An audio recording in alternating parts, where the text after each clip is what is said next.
आप इसको सुनिए और अपने देश के ही बारे में लिखा है, खास तौर से महिलाएं हैं तो आप इसको जरूर। माँ मुझे न जन्म, माँ बाहर अत्याचार है, बलात्कार है, माँ मुझे न जन्म, क्योंकि जब मुझे दर्द होगा तब तुझे मुझसे भी ज्यादा होगा, क्योंकि तू माँ है, मैं तेरे कलेजे का टुकड़ा हूँ, तू मेरी जननी है, माँ मुझे न जन्म। लोग तेरे ही ऊपर थूकेंगे, लोग कहेंगे कैसी संतान को जन्म दिया, तब तू अनचाहे बेबसी में कहेगी कोख में ही मर जाती तो अच्छा होता, मेरे लिए भी और तेरे लिए भी। हाँ माँ, तब तेरे साथ मैं भी कहती मर जाता तो अच्छा होता। माँ मैंने सुना है आजकल देश का एक नारा है, बेटी बचाओ बेटी पढ़ाओ। माँ मैंने सुना है आजकल देश का एक नारा है, बेटी बचाओ बेटी पढ़ाओ, पर माँ आजकल देश की घटनाएं देखकर तो लगता है अच्छा होता अगर नारा होता बेटा पढ़ाओ बेटी बचाओ। माँ तू समझ रही है मैं क्या कह रही हूँ? माँ मुझे न जन्ना, बाबा मुझे बचाओ। एक्चुअली मैं कवि साहित्यकार बहुत संवेदनशील होते हैं, बहुत सी समाज की जितनी भी घटनाएं दुर्घटनाएं हैं हम लोग सब लोग देखते हैं। चूंकि हम लोगों में ये गुण है कि जो दिखता है उसको हम लिख भी सकते हैं और कुछ लोग लिख सकते हैं तो वो बोल भी सकते हैं। और मैंने पहले भी कहा है यदि सीखने के 3 ही तरीके हैं, देख के, सुन के, और ये जो कविता लिखी गई थी तब लिखी गई थी जब हाथरस में उन्नाव में कठुआ में घटना। आप सोचिए 8 साल की व्यवस्था को देखिए, 8 साल की बच्ची के साथ बलात्कार होता है और सरकारों को, न्यायालय को इसको भी पता लगाने में चलता है कि यह अन्याय है। दिनों में भी सालों सालों लग जाती हैं। आप सोचिए ऐसा कौन सा अंधा व्यक्ति भी ये बता सकता है कि ये 8 साल की लड़की और 8 साल की लड़की के ऊपर कोई 18 से साल अत्याचार व्यभिचार कर रहा, उसको भी हमारे लगता है न्यायालय में और समाज में और व्यवस्था में सालों साल लग जाती है। आप अंदाज लगाइए क्या ये होना चाहिए? इसी तरह से एक और मैं कविता सुनाता हूं, उसको वो है परिवार के हिसाब से। आप देखिए कि क्या क्या होता है। नाता जो ना होता तो क्या होता, नाता जो ना होता तो क्या होता, बस इतना ही होता। कोख सूखी होती, घर शून्य होते, ना हम होते ना आप होते। नाता जो ना होता तो क्या होता, बस इतना ही होता। कुछ सुखी होती, घर सूना होता, ना हम होते ना आप होते। यदि नाता ना होता तो ना आता कोई ना जाता। यदि नाता ना होता ना तो आता कोई ना जाता कोई। नाता ही तो है जो है मिलन का कारण। ना नाता होता ना नाती होते, ना ही होती पोतियां। नाता जो ना होता तो करते भी क्या? कभी आप लोग देखे घरों में दुर्घटनाएं घटनाएं घटती होंगी ऐसी कोई, तो तब क्या सोचते? नाता जो ना होता तो करते भी क्या? बस जीवन बेरस होता। लेकिन नाता ही तो है सुख दुख का कारण। लेकिन नाता ही तो है सुख दुख का कारण। बुद्ध ने खोजा है नाता कारण और फल का, और बुद्ध ने कहा है कारण है तो फलना है हर जीव की अभिलाषा। शास्त्रों में लिखा है आनंद ही ब्रह्म है, आनंद के कारण ही हम हैं, आप हैं, नाते हैं। नातों के फलों के रसों का आनंद लें। और शास्त्रों में कहा गया है रसो वैशा, अर्थात सारा अस्तित्व रस है, आनंद है। जिसे नातों का रस प्राप्त होता है वह आनंद को प्राप्त करता है। जिसे नातों का रस प्राप्त होता है वह आनंद को प्राप्त करता है। पर आनंद का नाता भी तो नातों से है। पर आनंद का नाता भी तो नातों से है। नातों को जीवित रखें विज्ञान के ढंग से। जीवित और अजीवित में अंतर है हलचल का। हलचल ही तो है जीवित होने का लक्षण।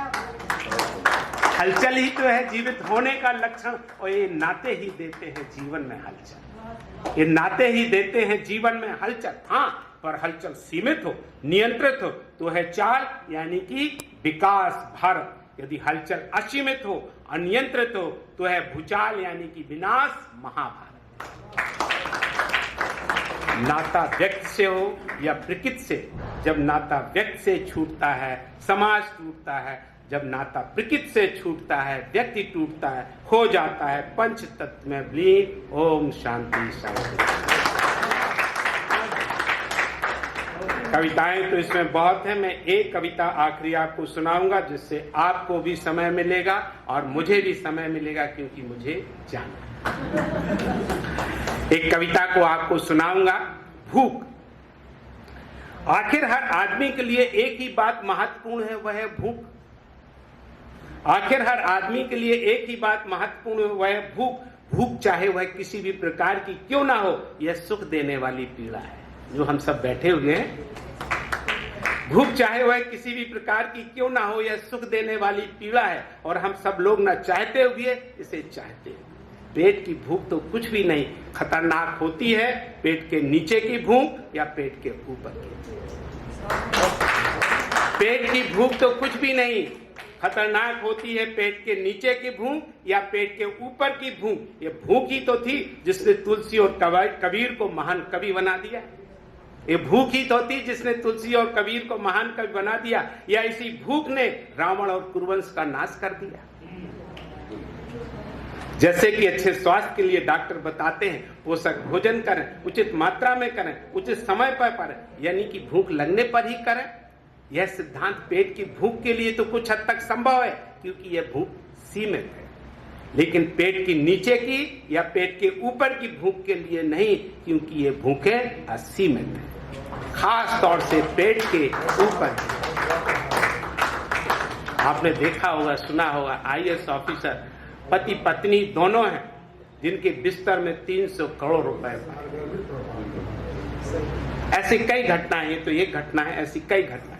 लेकिन पेट की नीचे की भूख पेट के ऊपर की लिए नहीं, क्योंकि ये भूखें असीमित हैं, खास तौर से पेट के ऊपर की भूख तन की हो या मन की, उत्तम स्वास्थ्य के लिए इसे जितना जल्दी हो उसे मिटाना चाहिए। अब यह प्रश्न यह है कि किस क्रम से मिटाएं, पेट की भूख, पेट के ऊपर की भूख, या फिर पेट के नीचे की भूख।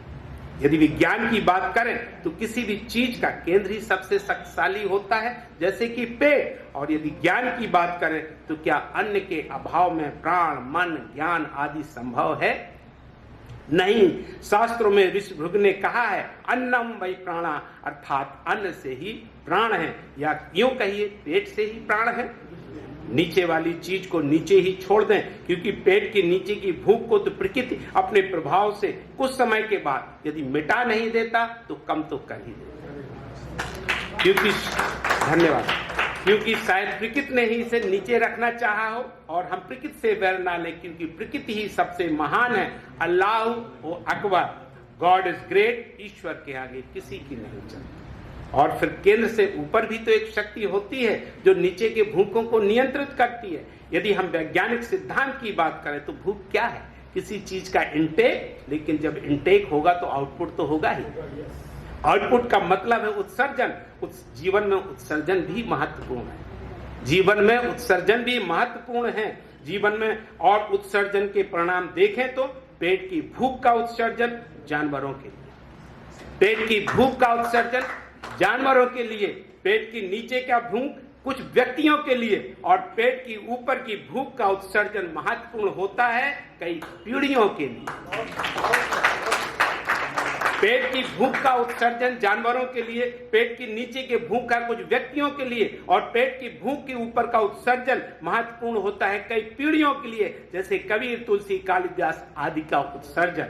अंत में यह निर्णय आप पर छोड़ता हूं कि आपके लिए कौन सी भूख कितनी महत्वपूर्ण है। जीवन के रण में निर्णय ही कर्म है, अर्थात जैसा करोगे वैसा फलोगे। आपके उज्जवल भविष्य के लिए हमारी शुभकामनाएं।